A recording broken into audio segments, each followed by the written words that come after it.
हिंदू को कमज़ोर करने की बात करते हैं, अंतर्जातीय विवाह की बात करते हैं कि क्या कोई ब्राह्मण किसी दूसरे जाति की घर में शादी कराएगा या कोई राजपूत कराएगा या जो भी एक बात होता है, तो क्या अंतर्जातीय विवाह अगर हिंदुओं में होता है तो क्या उनको हिंदू धर्म से निकाल दिया जाता है? बाबा साहब की पत्नी उन्होंने खुद दूसरी जाति की कन्या से, महिला से विवाह किया था। उनका खुद अंतर्जातीय विवाह था।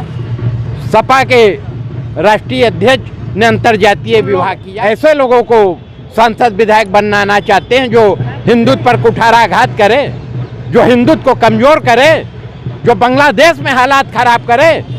उन लोग ऐसे लोगों को सांसद विधायक बनना चाहते हैं। अगर एक हिंदुत्व का परचम लहराने वाला, हिंदुत्व की बात करने वाला सांसद विधायक बन करके हिंदुत्व की आवाज को बुलंद करेगा तो इसमें क्या बुराई? धीरेंद्र शास्त्री को लेकर लगातार सुर्खियां बिटोरी जा रही हैं और लगातार धीरेंद्र शास्त्री पे ये भी कहा जा रहा है कि जिस तरीके से वो प्रचार प्रसार करने में जुटे हैं और हिंदुत्व को लेकर, लेकिन जिस तरीके से बनारस के ही एक नेता हैं, बनारस वाले मिश्रा, जिसका नाम है हरीश मिश्रा, वो भी तमाम तरह के बागेश्वर सरकार यानी धीरेंद्र शास्त्री पर आरोप भी लगा दिए हैं। हमारे साथ हैं राष्ट्रवादी हिंदू शक्ति वाहिनी के राष्ट्रीय अध्यक्ष प्रदीप गुप्ता जी हैं और इनसे हम बात करेंगे जिस तरीके से बागेश्वर सरकार धीरेंद्र शास्त्री के ऊपर जिस तरीके से लगातार कटाक्ष किया जा रहा है हिंदुत्व को लेकर, और ये भी कहा जा रहा है कि हिंदुत्व को एक करने के लिए अगर ब्राह्मण समाज जाति को लेकर मजहब को तोड़ने के लिए शादी तक की बातें कही जा रही है। इस बात को लेकर कितनी सच्चाई है इस सब बातों में, क्योंकि जिस तरीके से वर्तमान समय में बांग्लादेश से लेकर और तमाम जगहों पे जिस तरीके से हिंदुओं को लेकर एक माहौल बनाया जा रहा है और जिस तरीके से प्रताड़ना झेली जा रही है उसको लेकर हम बात करेंगे। ये बताइए कि जिस तरीके से बागेश्वर धीरेंद्र शास्त्री को लेकर जो बातें कही जा रही है, इसको लेकर आप क्या कह रहे हैं? जय श्री राम। देखिए, जहाँ तक धीरेंद्र शास्त्री जी हैं, वो जो हिंदुओं के बीच एक जागरूकता पैदा कर रहे हैं, एक अभियान चला रहे हैं, उसका हर हिंदू को स्वागत करना चाहिए। और जहाँ तक जात पात की बात है कि हिंदू जो है, हिंदू धर्म जातियों में बटा है,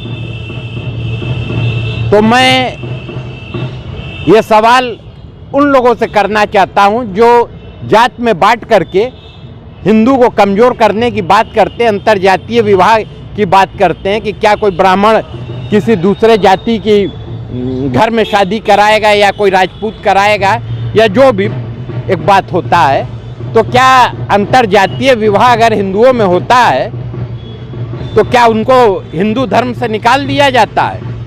बाबा साहब की पत्नी उन्होंने खुद दूसरी जाति की कन्या से, महिला से विवाह किया था। उनका खुद अंतर्जातीय विवाह था। सपा के राष्ट्रीय अध्यक्ष ने अंतर्जातीय विवाह किया।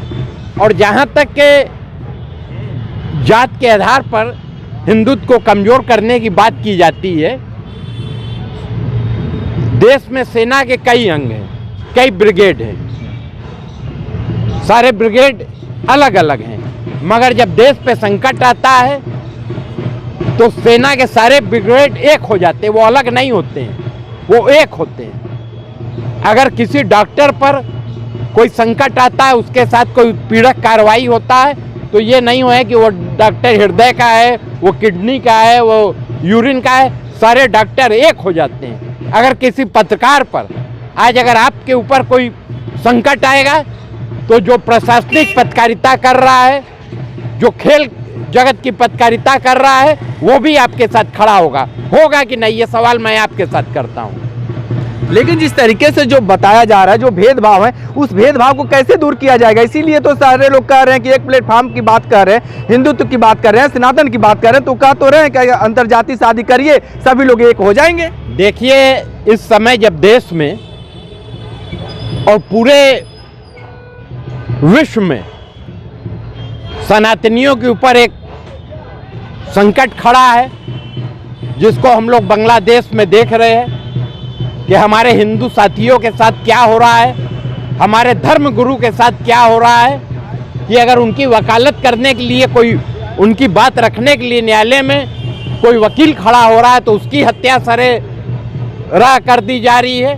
तो ऐसे समय में इस तरीके की बातें करना हिंदू विरोधी है, इस तरीके की बातें करना हिंदुत्व पर कुठाराघात है, और इस तरीके की बातें करने वाले हिंदू कहलाने के लायक नहीं है। लेकिन धीरेन्द्र शास्त्री को लेकर कह रहे हैं कि वो तो सांसद विधायक बनना चाहते हैं, इसलिए वो जिस तरीके से पदयात्रा निकाल रहे हैं। कौन कह रहा है? अरे राजनीतिक लोग कह रहे हैं। तो उन लोग क्या करना चाहते हैं? उन लोग ऐसे लोगों को सांसद विधायक बनाना चाहते हैं जो हिंदुत्व पर कुठाराघात करे, जो हिंदुत्व को कमजोर करे, जो बांग्लादेश में हालात खराब करे। उन लोग ऐसे लोगों को सांसद विधायक बनना चाहते हैं। अगर एक हिंदुत्व का परचम लहराने वाला, हिंदुत्व की बात करने वाला सांसद विधायक बन करके हिंदुत्व की आवाज को बुलंद करेगा तो इसमें क्या बुराई है? क्या सांसद बनकर केवल हिंदुओं के लिए बात कही जाएगी? अदर लोग क्या जाएंगे? अदर भी तो यहाँ पे जो एक ये जो देश है एक गुलदस्ता की तरह है, उस गुलदस्ते में विभिन्न प्रकार के फूल भी हैं। तो आप कैसे कह सकते हैं कि एक ही लोगों की बात होनी चाहिए? इस देश में जितना अल्पसंख्यकों की बात हुई है, जितना मुस्लिमों की बात हुई है, उतना हिंदुओं की बात नहीं हुई है। इसका परिणाम है कि आज वक्फ बोर्ड है मगर सनातन बोर्ड जैसी कोई चीज नहीं है देश में। क्या बात आप करते हैं? और इस तरीके की बात करने वाले लोग कहीं से भी हिंदू की कहलाने लायक नहीं है। वो उस तरीके की मक्खी है जो पूरे शरीर के अच्छे भाग को छोड़ करके जो घाव होता है उसी पे बैठने की बात करते हैं। ऐसे लोगों को मैं एक दूषित मक्खी के समान मांगता हूँ। वो हिंदुत्व के लिए एक धब्बा है, वो कहीं से हिंदू कहलाने लायक नहीं है। लेकिन जिस तरीके से केंद्र और प्रदेश में भाजपा की सरकार है तो इनको तो कर देना चाहिए था, क्यों नहीं भाजपा सरकार कर पा रही है? यही हिंदुस्तान की खूबसूरती है, यही लोकतंत्र है। जिस तरीके से और दल की सरकारों ने मुस्लिमों के लिए काम किया, वैसे हिंदुत्व के लिए काम करने वाली कोई सरकार नहीं अभी तक बनी है। और इसी की लड़ाई हर हिंदू को लड़नी होगी। एक प्लेटफार्म पर आ करके जब आग लगती है तो पूरा मोहल्ला का मोहल्ला आग बुझाने के लिए दौड़ता है।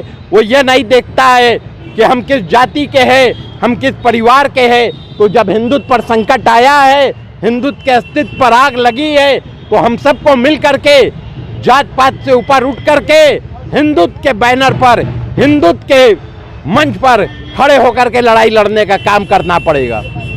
विपक्ष लगातार ये कह रहा है कि 2016 के बाद ही, यानी 2014 के बाद ही हिंदुत्व क्यों सामने आया? जब से ये भाजपा की सरकार आई है हिंदू लोग खतरे में आ गए हैं। 1992 में जब कार सेवकों ने अपना बलिदान दिया तब किसकी सरकार थी?